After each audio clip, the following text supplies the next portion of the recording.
रण छोड़ करके भाग गया तो ब्राह्मणों का सम्मान करूंगा, अगर न भागा तो जितने ब्राह्मण है दुनिया में सबन को ढूंढ ढूंढ के मार डालूंगा।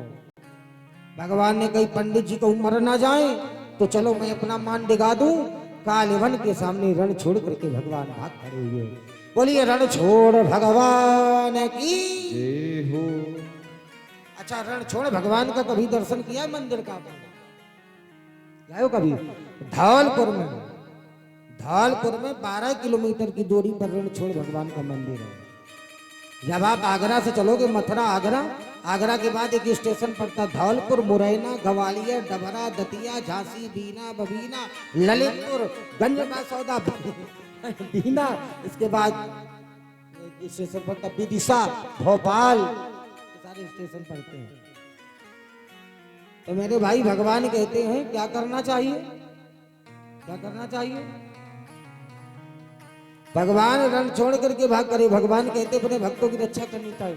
तो हमसे बालामाऊ से लेके कानपुर के जितने स्टेशन में आपको बता दो, मुझे मालूम, लखनऊ से लेकर के मुरादाबाद के पूरे, कानपुर से लेकर दिल्ली तक जितने छोटे बड़े हाल्ट से फलाल्ट तक, दिमाग में मेमोरी बड़ी सुंदर होनी चाहिए। जिसके दिमाग की मेमोरी, चलो गंज मुरादाबाद, आगे बढ़ जाओ बांगर में, उसके आगे बढ़ जाओ काली मिट्टी, उसके आगे बढ़ जाओ ऊगू, उसके आगे बढ़ जाओ सफेदपुर, उसके आगे बढ़ जाओ बड़ा देवबना, उसके आगे बढ़ जाओ, अरे भूल गए, मेठी तो कोर, उसके आगे बढ़ जाओ माखी, माखी के आगे बढ़ जाओ, अरे है बहुत अच्छा, पटियाली, पटियाला, पटियाला के आगे उन्नाव, उन्नाव के आगे मगरवाला, सकला के कान, बैठना हो तो बैठो। मथुरा के लिए जब चलो तो पूरे बता दूं आपको, गिन लो तो गिनता गिना। ये मेमोरी बड़ी तेज होनी चाहिए। हम किस जगह पर जा रहे हैं, हरिद्वार जाएं तो हरि का दर्शन करके आए, प्रयागराज जाएं तो तीनों नदियां आती अलग अलग हैं लेकिन मिलके एक हो जाती, कभी झगड़ा नहीं करती। इंसान को ऐसा ही होना चाहिए। आए हैं अलग अलग लेकिन मिलके एक हो जाना चाहिए। लेकिन हम लोगों को देखो साहब, हम लोग तो ऐसे केवल लड़ते हैं झगड़ते हैं। जिस पैसे के लिए हमने देखा साहब, भाई भाई को ऐसे लड़ते हुए देखा जैसे दुश्मन लड़ रहे हो। और जब भाई भाई लड़े तो देखना पिता के दिल में क्या व्यतीत है। पिता के दिल में ये कहती कि इससे अच्छे तो मर जाते। अगर माता पिता का दिल भाई भाई के झगड़े में दुख गया तो ऐसी औलाद को जीने का अधिकार नहीं है साहब, औलाद नहीं हो सकती है। भगवान रण छोड़ करके भागे। धौलपुर में गुफा है, 12 किलोमीटर दूर पर रण छोड़ भगवान का मंदिर है। कभी जाना दर्शन करके आना। नहीं गई हो? कभी वृंदावन आना, हम आपको ले चलेंगे। वृंदावन आना हमारे यहाँ से पास पड़ता है। और मेरे भाई भगवान उसी रण छोड़ भागे जब, तो उसी जगह एक गुफा थी, गुफा में पीला पीताम्बर एक व्यक्ति सो रहा था, उसके ऊपर डाल दिया। और जैसे ही वो पीताम्बर डाला, कालेवन आया, उस व्यक्ति के ऊपर प्रहार किया। वैसे ही कालेवन जैसे ही प्रहार किया, वैसे ही वो व्यक्ति जगह कालेवन जल करके भस्म हो गया। सुखदेव जी महाराज कहते ये कौन है महाराज? पता है, ये महाराज मुचकुंद जी हैं। देवताओं की तरफ से इन्होंने युद्ध किया। देवताओं ने कहा वरदान मांगो, इन्होंने कहा वरदान में ये दे दो कि मैं भगवान का नाम लेते लेते सो जाऊं और जो मुझे जगाए वो जल करके भस्म हो जाए। भगवान ने सोचा भक्त को जगाना है और दुष्ट को जलाना है, काम भी बन जाए, अल्लाह सांप भी ना मरे। भगवान ने क्या किया, मुचकुंद जी को जगा दिया, कालेवन को भस्म करा दिया। सुखदेव जी महाराज कहते हैं राजन, उसी समय जरासंध ने उस गुफा में आग लगा दी। भगवान ने उस स्थान से कूदे, समुद्र में गए, विश्वकर्मा जी को बुलाया और रात्रि ही रात्रि में सुंदर नगरी का निर्माण करवा दिया। सारे मथुरा वालों को उस नगरी से छोड़कर उस नगरी में बुला लिया। सोए थे तो मथुरा नगर था, जब जगे हैं तो द्वारिका है। सभी खोज रहे द्वार कहाँ, द्वार कहाँ, द्वार कहाँ। भगवान ने कहा जब सभी द्वार ही खोज रहे हैं तो इस नगरी का नाम होगा द्वारिका। और भगवान द्वारिका के राजा हो गए। बोलिए द्वारिकाधीश भगवान की जय हो। बोलिए द्वारिकाधीश भगवान की, जोर से बोलो द्वारिकाधीश भगवान की। सुखदेव जी महाराज कहते हैं राजन, अब हमारे ठाकुर जी द्वारिका के राजा हो गए। और जब बेटा बड़ा हो जाए तो हर मैया की इच्छा होती कि हमारे बेटे की शादी हो जाए। चाहती कि नहीं चाहती? हर चाहती। लेकिन शादी के 6 महीने बाद पूछना तुम्हारी बहू कैसी है, तो बोले महाराज क्या करे, दिन भर ड्यूटी करती रहती, घर का काम हमें ही करना पड़ता है। अपनी बिटिया की शादी करने लोग जाते हैं, बोले भाई महाराज जी हम जब रिश्ता तय करवाते हैं, बोले महाराज जी कहे भाई हैं, हमने कहा दो, हम नहीं करेंगे शादी। हमने कहा क्यों, बोले अकेला चाहिए।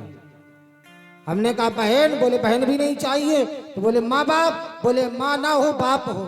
अरे भैया ऐसा रिश्ता तो फिर अपनी बेटी का अनाथालय में करके आओ, अनाथालय में तुम्हारी बेटी खुश रहेगी, किसी के परिवार में तुम्हारी बेटी खुश नहीं रहेगी, क्योंकि माँ बाप जब तक नहीं चाहेंगे कि बेटी परिवार में खुश रहे, तब तक बेटी कभी खुश नहीं रह सकती है। और आपसे निवेदन करेंगे, आप लोग पूछते हो बेटा आपका क्या करता है, लेकिन बेटी आपकी क्या करती है। रिश्ता कैसा करना चाहिए, जब बराबरी का हो तब करना चाहिए, कभी छोटे और बड़े में रिश्ता नहीं करना चाहिए, कभी छोटे और बड़े में रिश्ता नहीं करना चाहिए, हमेशा बराबरी में रिश्ता करना चाहिए। ये हमारा तुम्हारा जीवन है साहब। आज आपको चेहरे दिखाई दे रहे हैं साहब, ये आपको चेहरे आज नजर आ रहे हैं, पता नहीं परसों नजर आने की ना आवे की नजर ना आवे। आप कहो महाराज आचार्य जी यही आने चाहिए, कोई भरोसा नहीं, हम आने आचार्य जी यही आने, बदल सकता है, समय बदल जाता है, इंसान बदल जाता है, रस्में बदल जाती हैं, स्वभाव बदल जाता है, कसमें बदल जाती है, मर्यादाएं बदल जाती हैं, तो फिर प्यारे भागवत को बदलने में कितना समय लगता है। तो ताकि बोलो राधे राधे, जोर तो बोलो प्यारे राधे। सुखदेव जी महाराज कहते राजन, मैया ने भी सोचो कि हमारे लाला को ब्याह हो जाए। देखिए भगवान के मंदिर में गुरु के स्थान पे जाओ तो संसार की वस्तु कभी मत मांगो, जब मांगो तो भगवान की वस्तु मांगो। जब चक्रवर्ती जी महाराज के 4 बेटों की 4 पुत्र वधुआ घर चल करके आ गई, तो चक्रवर्ती जी ने विचार किया कि 4 पुत्र वधु 4 पुत्रों के साथ ब्याह के आ गई हैं, ये खुशियां मिली किसकी बदौलत है। चक्रवर्ती जी के घर में खुशियां किसकी बदौलत आई थी, महामुनि श्री विश्वामित्र जी की बदौलत। एक संत का अगर हाथ ना होता तो चक्रवर्ती जी के घर में कभी खुशियां ना आती। महामुनि जी ने कहा देखिए आपकी प्रसन्नता हो गई, संत केवल प्रसन्नता मांगता है, डॉक्टर आपकी बीमारी, वकील आपके मुकदमा, लेकिन जब भी आपके ग्राम में ब्राह्मण कोई संत आएगा तो आपके लिए दुआ करेगा, कभी आपके लिए बद दुआ नहीं करेगा। और दुआ ही दुनिया में सबसे बड़ी दौलत होती है मेरे प्यारे, दुनिया ही दौलत होती है। क्या हुआ, सुखदेव जी महाराज कहते जब विदा करने के लिए महामुनि विश्वामित्र जी गए, और विदा करने के लिए चक्रवर्ती जी गए, तो कैसे विदा करना चाहिए, क्या मांगना चाहिए। चक्रवर्ती जी जमीन पर बैठ गए और मांग क्या रहे हैं कि सदा करो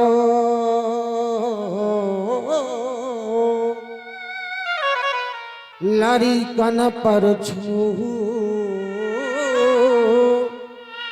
और दर्शन दीत रहो निज मुँह।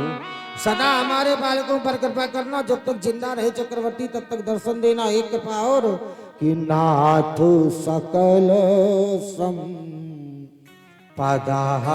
तुम्हारी, और मैं सेवक समेत सुतनारी, सदा करो लरी कन पर छो।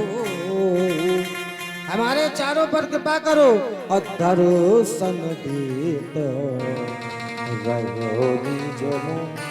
चक्रवर्ती जी ने कहा हम दे क्या सकते हैं आपको, तो महामुनि जी ने क्या क्या दोगे, तो चक्रवर्ती जी कह रहे हैं नाथ सकल संपदा तुम्हारी, और मैं सेवक समेत सुतनारी।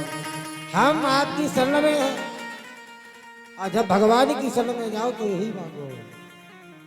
हर माँ सोचती है कि हमारे बेटे का ब्याह हो जाए, तो बलराम जी का ब्याह मैया रेवती जी के साथ में किया गया। बोलो रेवती मैया की, बलराम जी महाराज की।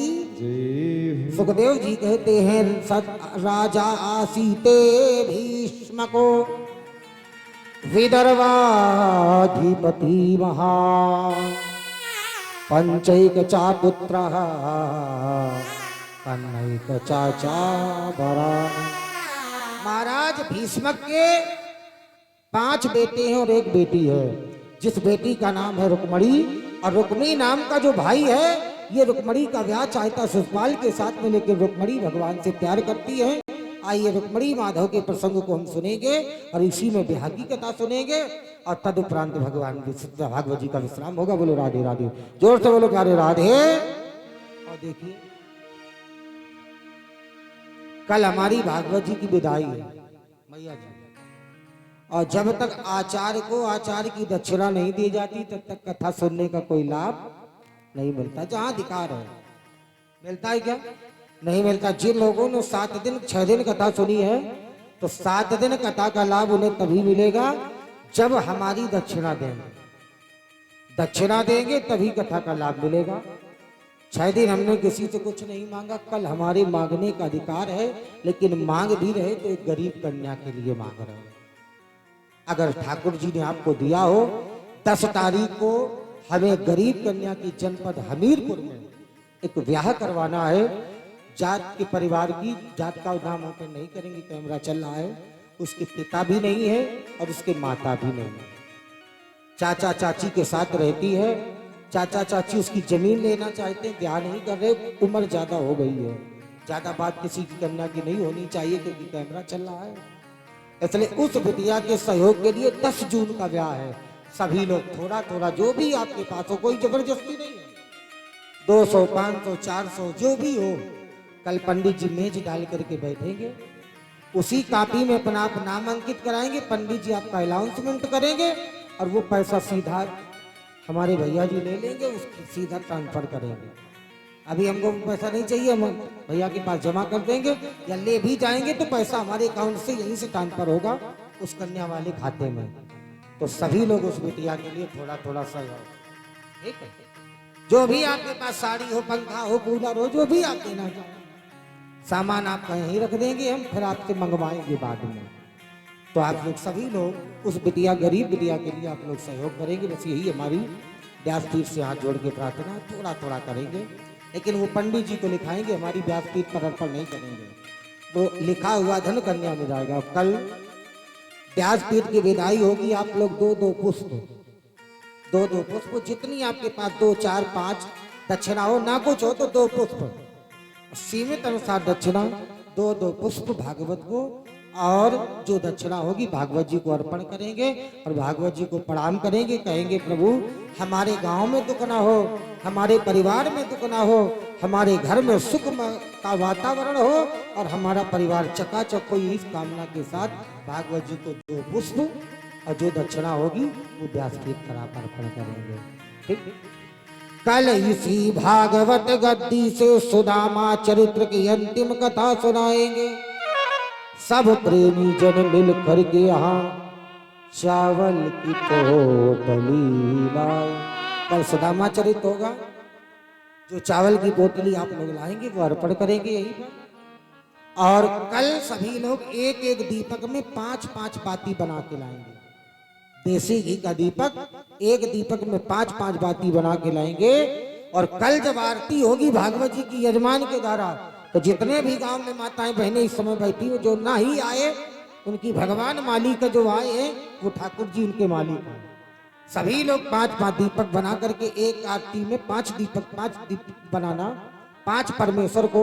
और जब आरती होगी मन में बसा के तेरी मूर्ति, सभी लोग आरती जला के आरती करेंगे। और लगना चाहिए कल जितने लोग बैठे हो कि इस बखौरा के पांडाल में आज भगवान की आरती नहीं, आज ठाकुर जी की ताली जो से महा आरती हो रही है, महा आरती होगी कल। कल सभी लोग महा आरती में सम्मिलित होंगे। जो लोग कथा सुनने नहीं आए हो मेरे भाई, अक्षत पहुंच गए, भंडारा खाने आप लोग जरूर आ गए। भागवत सुनने आए हो ना आए हो, लेकिन भंडारा खाने आप लोग जरूर पधारे। पूरी आपका इंतजार करेगी, 28 तारीख को पूरी आपका इंतजार करेगी, लेकिन भागवत आपका इंतजार नहीं करेगी। भंडारा में आप सभी लोग निमंत्रित हैं, ज्यादा से ज्यादा पधारे। दल पहुंच गया हो तो कथा भी कल के लिए है, जरूर से जरूर पधारे। विरोध की भावना, बुराई की जो मन में हो उसको छोड़ दो, जो भगवान से मिलना है उसके पास पहुंच जाओ। तो कल महाआरती होगी, विदाई होगी, कन्या के लिए आप लोग थोड़ा थोड़ा दान। भाई बुआ तुम दोगी बा बिटिया को कि ना? और इसके यहाँ भी तुम्हें बुलवाएंगे, जब इसके यहाँ 3 बेटियों की शादी करेंगे तो वहां तुम्हें बुलवाएंगे, तुमसे वहां फ्रिज लेंगे। दोगी फ्रिज? खुद ही दे फ्रिज दोगी?